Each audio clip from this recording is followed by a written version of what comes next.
I'm Victor Skov, and I just bought my first real estate property. Today, I'll tell you the story of how I did that and a different take on why that might help you understand why it's so difficult to make money with your own business. Let me tell you a story. 3 years ago, I read the book The Millionaire Fastlane by MJ DeMarco, which is a book that teaches how the traditional way of going to college, getting a high-paying career, and then happy, like buying a home and feeding a bunch of kids, like that road to getting wealthy and that definition of success doesn't work anymore. And you really need your own business in order to be able to actually live an abundant life. So since then, I really knew I wanted to make my own business. So I've been trying a ton of different things. I tried, and I'm saying trying like I was a kid. I am a kid, so I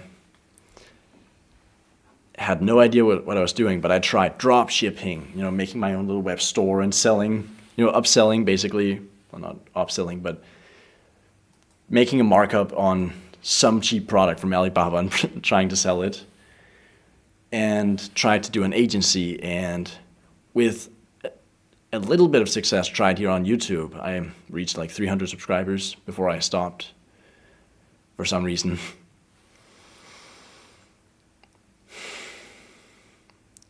But nothing ever seemed to really work.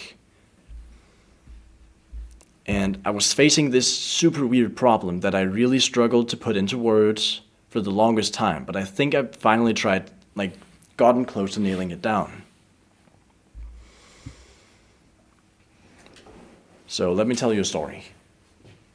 Back when I was 3 years old, my mom, she had a blood clot in her brain that meant she went to the hospital and almost died, and she was gone for half a year when I was 3, just in intensive care because the doctors were trying to save her. And she's fine today, but she couldn't return to her work as a lawyer. So the reason that's relevant is she had an incredibly crazy insurance that's just kind of been ticking and paying me ever since to compensate for her not being able to return to her work. And my parents have been incredible at saving that up for me. So I had really huge, just objectively for an 18-year-old, really huge savings account that nobody else does. It's absolutely crazy to have that at such an age. Which sounds incredible, that part of it. That part of it, to be able to, sounds like an absolutely crazy advantage, but it did give me a problem. Sounds incredibly privileged, but hear me out. It meant that, motivation comes from deprivation. The feeling of deprivation is what motivation is. And it was impossible for me, wanting to build a business, to get excited about the prospect of learning how to earn $100 or a few $100s, because I just knew in the back of my mind, okay, but I have so much money. I have so much money just lying there. So it was super hard for me to really pay my dues to be able to eventually earn a lot of money. But then I found, I thought about real estate. Actually, I have really big savings that might be useful for buying a property and renting it out. And I have this friend who has nine units of real estate already and kind of teaches other people how to buy them. So I reached out to him and we hopped on a call. And we kind of got to the conclusion that, well, there could actually be something here. So I started talking to the bank and looking for different properties. And after a ton of back and forth with the bank, I found out, okay, they don't want to lend me any money. So I had this 100 grand bank account. That's what I had to make do with in terms of buying a property. And I found this property just over my price range. And I went to see it. It was really nice, but they wouldn't budge on the price. So I thought, okay, screw them. And I went to the neighbor, like it's in like this big complex. And I went to the neighbor that was also for sale, and they started like $10,000-$20,000 lower. And I gave them the same bid that I gave the other property, and they were super willing to negotiate. So I went to see that and ended up actually buying it because I went back and forth, and there was like and I'm saying "and" too much.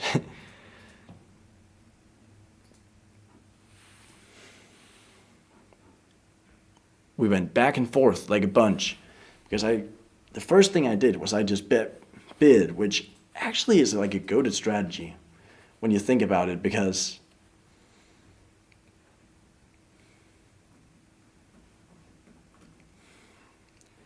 everybody else, they're like, yeah, maybe I want to look at it. But if you make a bid, that's like you anchor the negotiation super low in the beginning and make a low bid that they don't accept it, but they'll make a counter offer, and then you're already in negotiation the moment you step into the property to actually see it.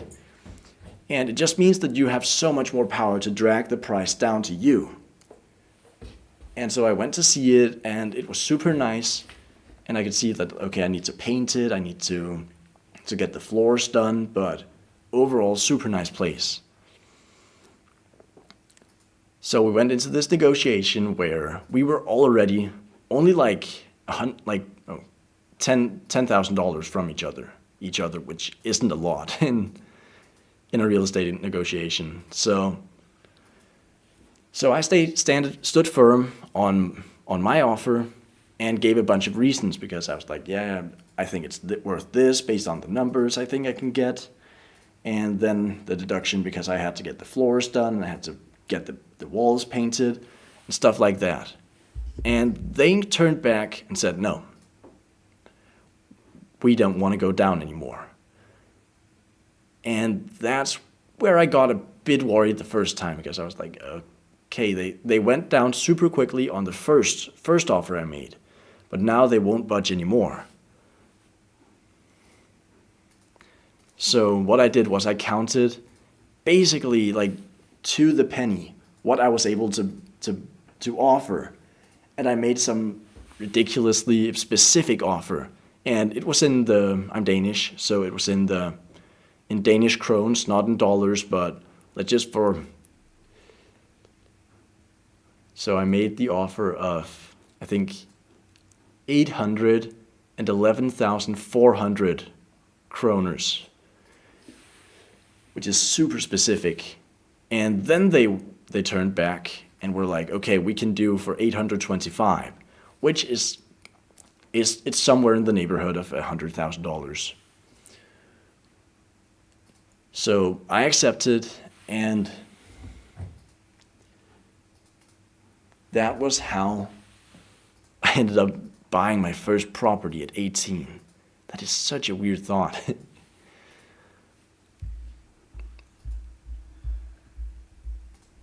And that was like 4 months ago, that story. And since then, I painted it up, and like every weekend since then, I've basically just been there painting and getting the floors done and fixing the oven, which I found out wasn't working. And I found the tenant.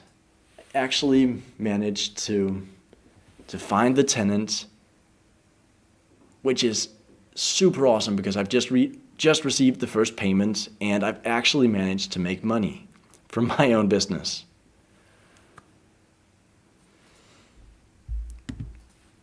Yeah, that's pretty much it. So, moral of the story that I kind of found out is, find a game you're just barely qualified to enter the room in, because for a lot of the other things, other business models that you're taught, like most of it is bullshit. Like, because basically you're running around as a kid. You don't have the skills to start an agency or do drop shipping. You barely even know the mechanics of those games. So find a game where you're just barely qualified, where you have a ton of unfair advantages. Because I had a friend who's really good at real estate investing who could help me. My dad is incredibly good at fixing stuff up. So the oven that wasn't working, he came over and he just, replaced some parts and then it worked. And he had the paint, so he could teach me how to paint the apartment. And I had all these unfair advantages, not to mention the ability to actually buy a property. That's very few 18-year-olds who can do that. So find a game where you're just barely qualified. Because in the game of real estate, I am barely qualified to be in the room. I could technically buy a property, but you just barely reach the threshold, so I have to get creative and get scrappy to make it work. So find that game where you have to really get creative to make it work, because that just brings out the most competitive, most effective version of yourself. Okay, let me know if there's any questions you want me to talk about on a video, and I'll probably do that. Thank you for watching.